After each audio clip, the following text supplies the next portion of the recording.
LA 인근에서 규모 4.4의 지진이 발생했습니다. 일부 건물에 균열이 발생하기도 하고 매장에 진열된 상품이 바닥에 쏟아지는 등 피해가 발생했습니다. 지난해 재외동포청이 출범한 이후 한인 단체에 대한 지원 규모가 줄어든 것으로 나타났습니다. 특히 뉴욕 지역의 경우 90에 가까웠던 승인율이 올해는 64%로 대폭 줄어들었습니다. 콜로라도 덴버 지역에서 40대 한인 여성 김서린 씨가 대학 교수인 백인 남편에게 무참히 피살된 가운데 김 씨의 집에서 숨진 채 발견된 3개월 딸도 함께 살해됐을 가능성이 높아지고 있습니다. 올해 상반기 미국 주요 도시의 강력범죄 발생 건수가 전년 대비 6% 감소했습니다. 미국의 투표기가 보안상 문제가 있다는 지적이 나왔습니다. 중국과 러시아 등의 위협이 커지고 있는 가운데 11월 대선 전까지 해결이 불가능하다는 지적입니다. 이상은 오늘의 주요 뉴스입니다. 시청자 여러분 안녕하십니까? KBN 뉴스입니다. LA 인근에서 규모 4.4의 지진이 발생했습니다. 일부 건물에 균열이 발생하기도 하고 매장에 진열된 상품이 바닥에 쏟아지는 피해도 발생했습니다. 지난 6일에 이어 또다시 지진이 발생하면서 주민들의 우려가 커지고 있습니다. 어제 낮 12시 20분께 캘리포니아주 로스앤젤레스 카운티 내에서 규모 4.4의 지진이 발생했다고 지질조사국이 밝혔습니다. 지질조사국은 당초 지진의 규모를 4.6으로 추정했다가 4.4로 낮췄습니다. 지진은 LA 시청에서 북동쪽으로 불과 6.5마일밖에 떨어지지 않은 하이랜드 파크 인근에서 발생했습니다. 진원의 깊이는 6.8마일입니다. 진앙이 LA 대도시 권역의 중심부에 해당하는 지역이어서 이 일대에 거주하는 주민 수백만 명이 진동을 느꼈습니다. 일부 주민들은 집이나 사무실의 창문이 흔들리고 유리잔과 접시가 덜컹거렸다고 말했습니다.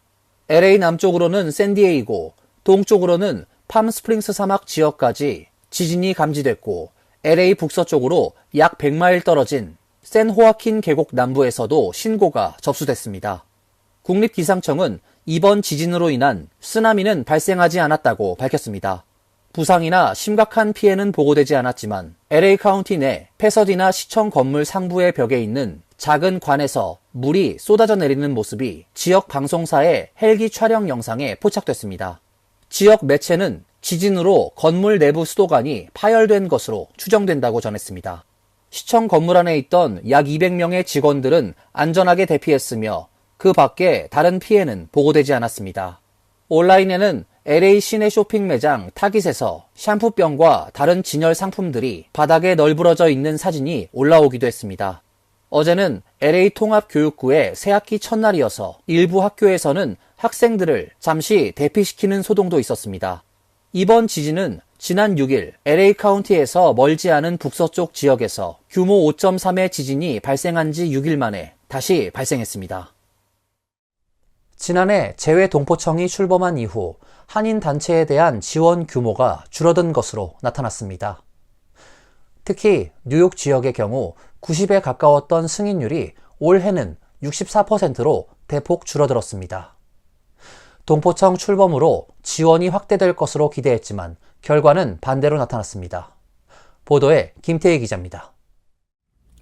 재외동포청이 최근 공개한 2022년에서 2024년 재외동포 사회 지원사업 신청 및 승인 통계에 따르면 뉴욕 총영사관 관할 지역의 경우 올해 승인율은 64%로 지난해 승인율 89%보다 25%포인트 낮아졌습니다.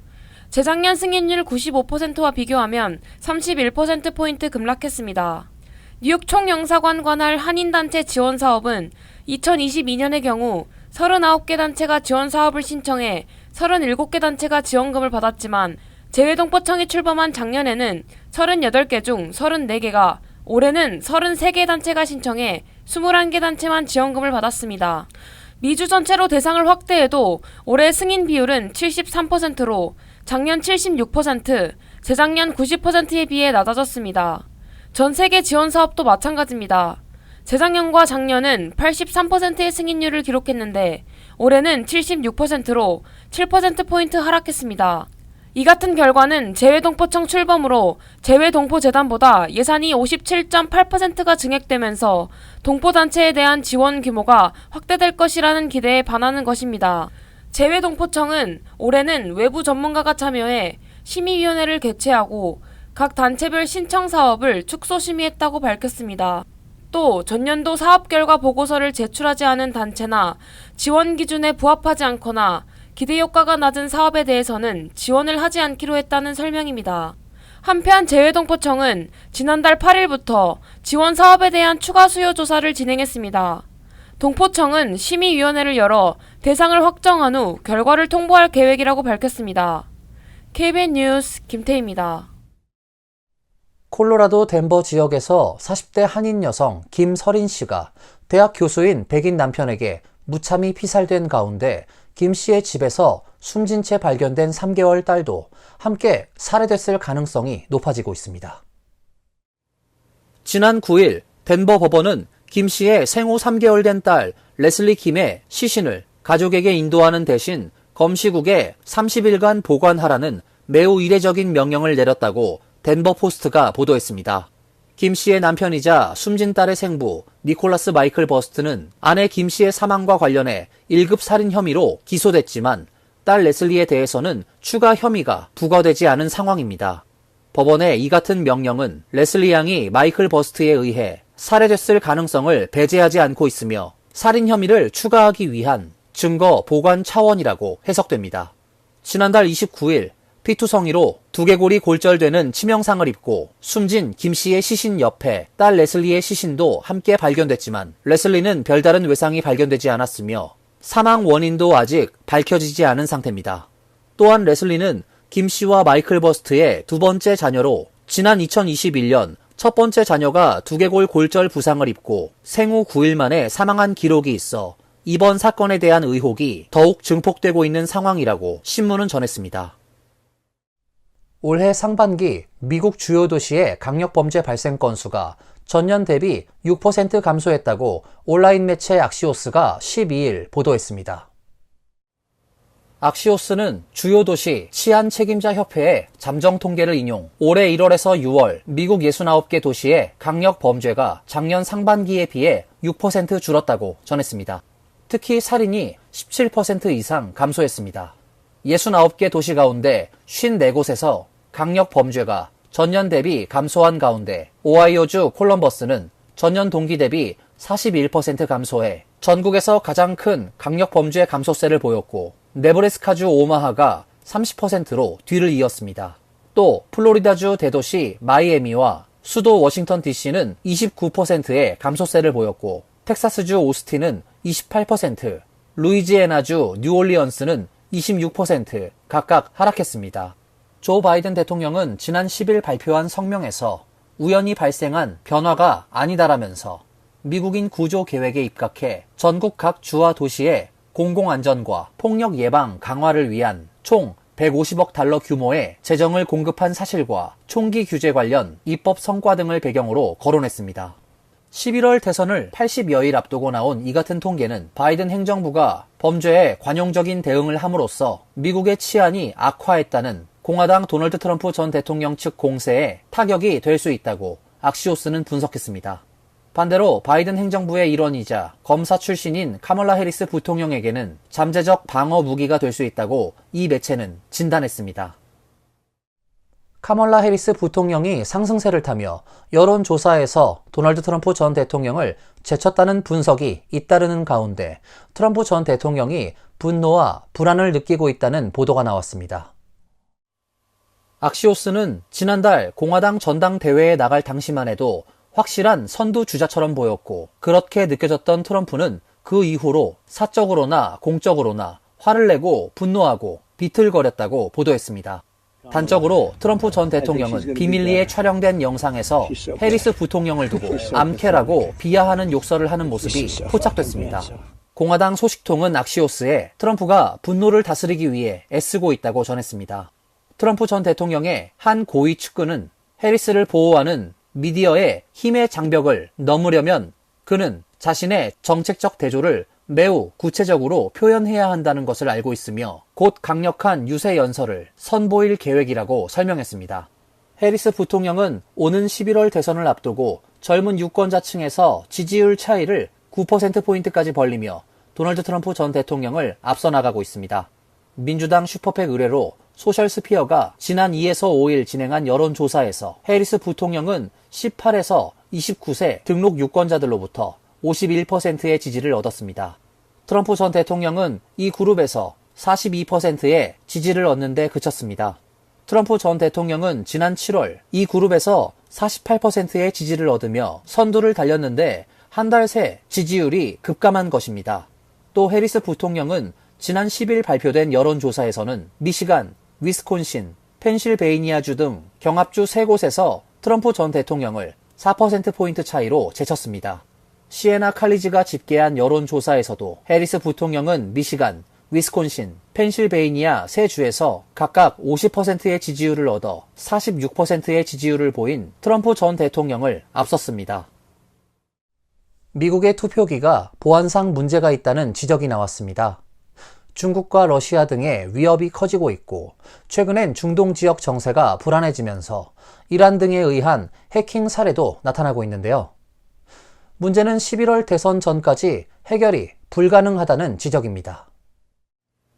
폴리티코는 지난 주말 라스베이거스에 모인 전 세계 유명 해커들이 미국의 투표기의 허점을 찾아냈다고 보도했습니다.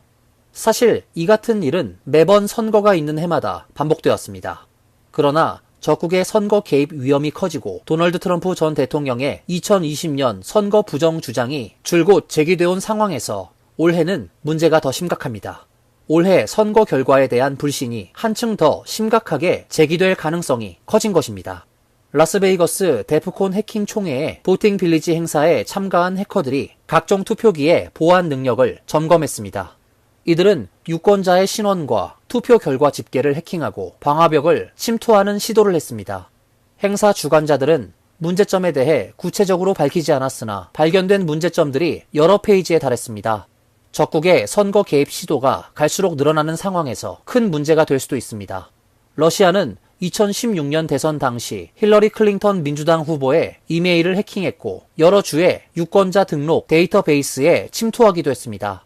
보팅 빌리지 행사 주관자인 해리 허스티는 우리가 불과 이틀 반 만에 허점을 찾아냈는데 중국과 러시아 등 적국이 침투를 시도하지 않을 것으로 보기 어렵다고 강조했습니다. 이번에 발견된 허점들을 해결하려면 복잡한 과정을 거쳐야 하기 때문에 선거일 전에 해결이 불가능하다는 주장입니다. 최근 인플레이션에 대한 우려는 어느 정도 진정됐지만 이제 소비 지출 감소에 대한 우려가 커지고 있습니다. 특히 중산층 이하의 경우 코로나 사태 당시 모아놓은 돈이 다 떨어져 피부로 느끼는 생활비 부담은 갈수록 가중될 전망입니다. 소비자들의 중기 기대 물가 상승률은 뚝 떨어졌습니다.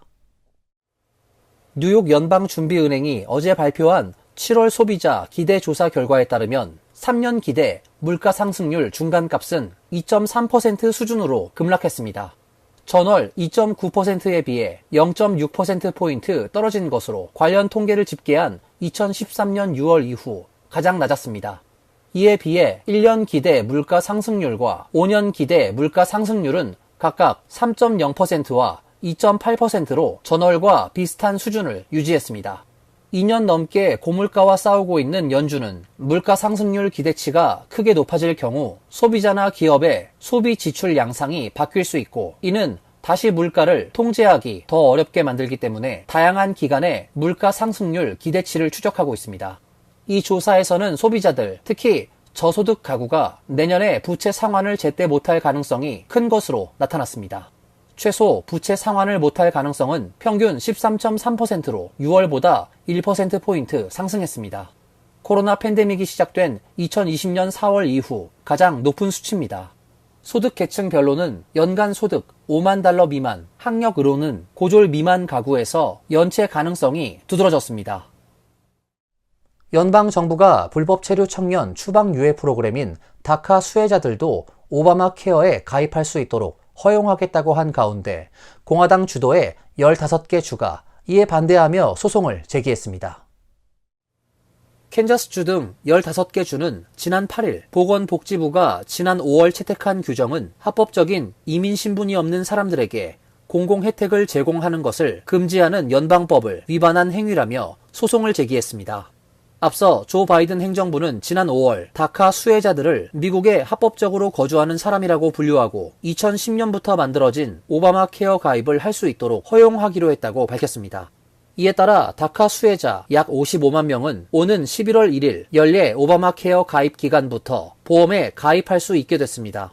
당초 다카 수혜자들은 뉴욕주 등 일부 주를 제외하고는 고용주가 보험을 제공하지 않으면 개인 자격으로 정부 보조 건강보험 가입이 불가능했습니다. 그러나 이번에 소송을 제기한 15개 주 검찰총장들은 다카 수혜자들도 서류 미비자인 것은 마찬가지로 그들을 미국에 합법적으로 거주하는 것으로 간주해 오바마 케어 혜택을 주긴 어렵다고 주장했습니다. 또한 다카 수혜자들의 오바마 케어 가입은 이민자들이 미국에 불법 체류하는 것을 부당하게 장려한다고 강조했습니다. 이어서 간추린 소식입니다.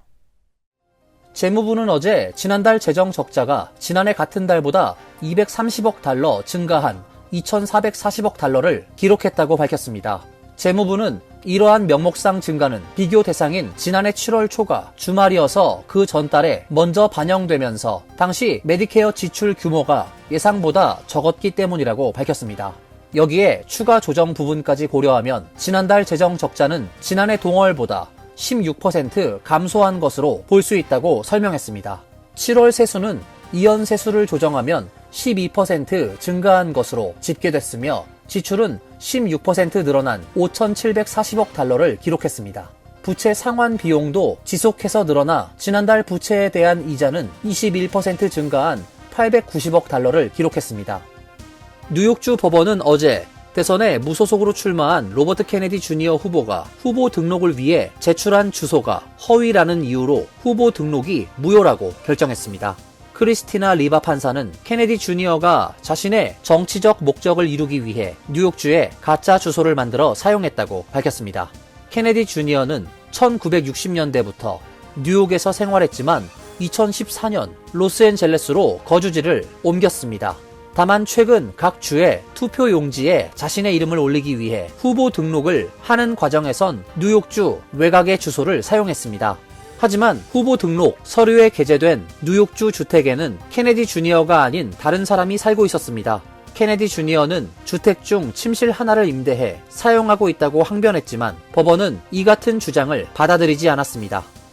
버지니아 북부 라우던 카운티 보안관 사무실에 따르면 지난 11일 버지니아 제10지구 공화당 위원회 사무실에 침입 사건이 발생했습니다. 이 사무실은 트럼프 전 대통령 선거운동 사무실이 임대해 버지니아주 선거운동 본부 역할을 해왔습니다. 보안관 사무실은 11일 오후 9시께 신고를 받았고 사무실은 CCTV 영상 속에 검은색 모자를 쓰고 검은색 옷을 입은 누군가가 배낭을 메고 있는 모습이 담겨 있다고 밝혔습니다. 현재 용의자 확인과 도난 물품이 있는지 등 수사를 진행하고 있습니다. 트럼프 선거운동 본부와 제10지구 공화당 위원회는 논평 요청에 즉각 응하지 않고 있습니다. 델타 항공은 무료 와이파이 서비스를 유럽 주요국 운항 노선을 포함 장거리 국제선으로 점차 확대할 계획이라고 12일 밝혔습니다. 아시아를 비롯한 오스트레일리아, 뉴질랜드 등 태평양 횡단 항공편에는 2025년 하반기 내로 도입된다고 덧붙였습니다. 9월까지는 영국, 독일, 네덜란드, 벨기에 등 유럽 노선에 이어 10월까지는 남아메리카 주요국과 하와이 노선에도 무료 기내 인터넷 서비스를 이용할 수 있을 것으로 보입니다. 델타는 무료 와이파이 서비스 이용을 위해서 항공사 마일리지 프로그램인 스카이 마일스 로그인을 의무화할 방침입니다. 환율과 증권 소식입니다.